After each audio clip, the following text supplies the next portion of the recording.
Halo teman-teman, kali ini saya akan membacakan sebuah ulasan atau review dari sebuah buku dengan judul Katarina Menyanyi Indah untuk Negeri yang ditulis oleh Bapak Nino Laksono dan telah diterbitkan oleh Kompas. Ini adalah sebuah buku yang sangat bagus yang berisi perjalanan Katarina Laimena, seorang penyanyi seriosa senior yang dimiliki oleh Indonesia, di mana di buku ini banyak kisah-kisah yang menarik dan menyampaikan informasi-informasi yang masih disimpan sangat rapi, ya, seperti arsip-arsip pada masa lampau hingga arsip-arsip yang belakangan hadir dari pengalaman-pengalaman Katrin. Dan kebetulan saya menulis ulasan buku ini dan kali ini saya ingin membacakannya untuk teman-teman. Selamat mendengarkan. Kapal Tristino Oceania membawa Katarina ke Roma. Total 18 hari waktu tempuh di laut itu. Melewati terusan Suez jam 2 dini hari hingga akhirnya tiba di pelabuhan Napoli. Katarina menjemput kenyataan dari mimpi yang diidamkannya sejak remaja. Belajar vokal di Italia. Dikisahkan di buku ini sebuah momen di dekade 1950-an. Katarina terinspirasi film yang dibintangi Elizabeth Taylor. Film itu menggambarkan situasi belajar vokal di Konservatorium Santa Cecilia di Roma. Gayung bersambut pada tahun 1959, mimpi dan doa Katrin terkabul. Profesor Priyono, Menteri Pendidikan dan Kebudayaan waktu itu, menawarkan Katrin beasiswa untuk belajar vokal di Italia. Pengumuman resmi dari kantor berita antara perihal keberangkatannya ke Italia bersama 9 penerima beasiswa lainnya masih ia simpan rapi dan termuat pula di buku ini. Itu memang sudah menjadi mimpi saya, kata Katrin. Jadilah ia berlayar ke surga opera itu. Kuliah di Fakultas Ekonomi Universitas Indonesia pun ia tinggalkan begitu saja. Katrin memang sosok yang beruntung.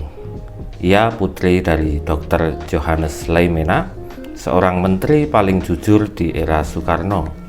Namun bukan karena karunia dari langit itu lantas Katrin moncar begitu saja. Masa-masa awal perjuangan karirnya bisa dianggap penuh pergolakan batin. Ditambah situasi politik Indonesia pada dekade 1960-an yang serba berkecamuk. Setelah 6 tahun belajar dengan banyak maestro di Accademia Nazionale di Santa Cecilia, Roma, dilanjutkan ke Konservatorium Giuseppe Verdi di Milan. 1965, Katrin lulus.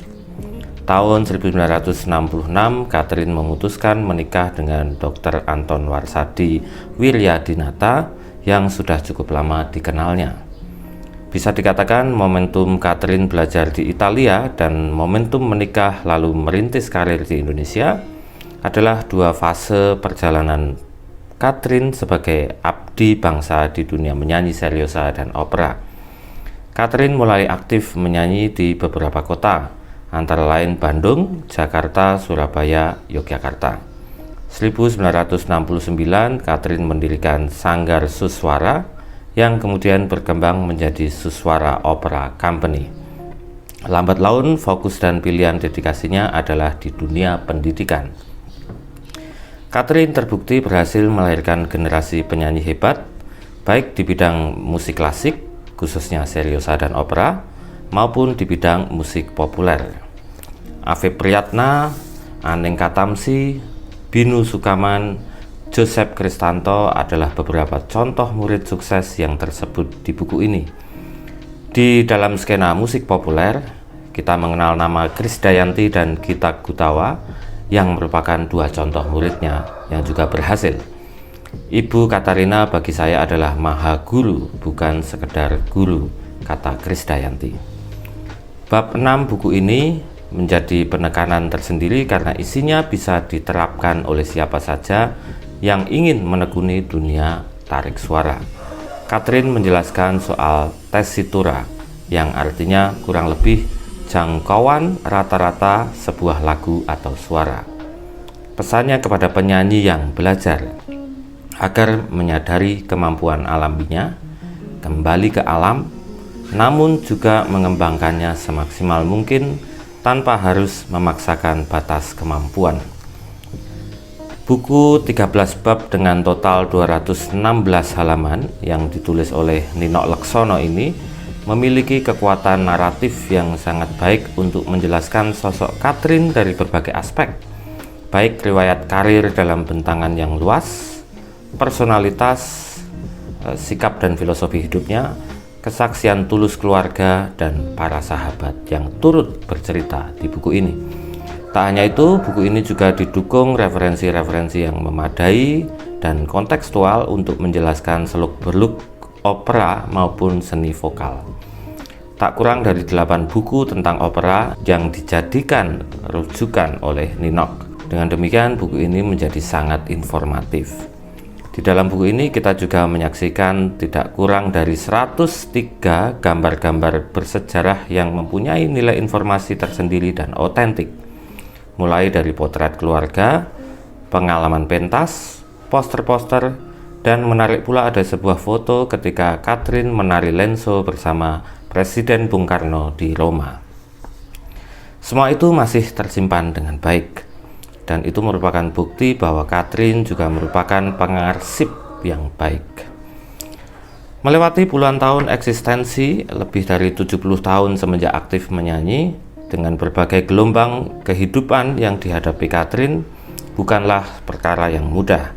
1982, setelah 16 tahun menikah, suami Katrin meninggal dunia. Dan Katrin harus membesarkan anak-anaknya seorang diri di tengah kesibukan Bandung, Jakarta untuk mengajar. Begitupun ketika Katrin terkena tumor dan mesti menjalani operasi. Ia percaya mukjizat Tuhan. Katrin teguh menjalani. Hadirnya buku ini pun, yang semestinya rilis untuk memperingati 80 tahun usia Katrin, terpaksa harus ditunda karena banyak hal. Katrin sabar menanti dan akhirnya selesai juga buku ini. Bayangkan saja pada usia 84 tahun, Katrin masih lantang berbagi ilmu secara daring di masa pandemi corona ini. Katrin masih memiliki ingatan dan pendengaran yang teramat baik untuk seorang manusia yang telah melewati perjalanan panjang kehidupan. Tidak lagi pahit dan manis, namun aneka rasa. Keluarga terdekat, kolega, murid, semua bangga dan sangat menghormati keteguhan musikal dan hidup seorang Katarina Laimena.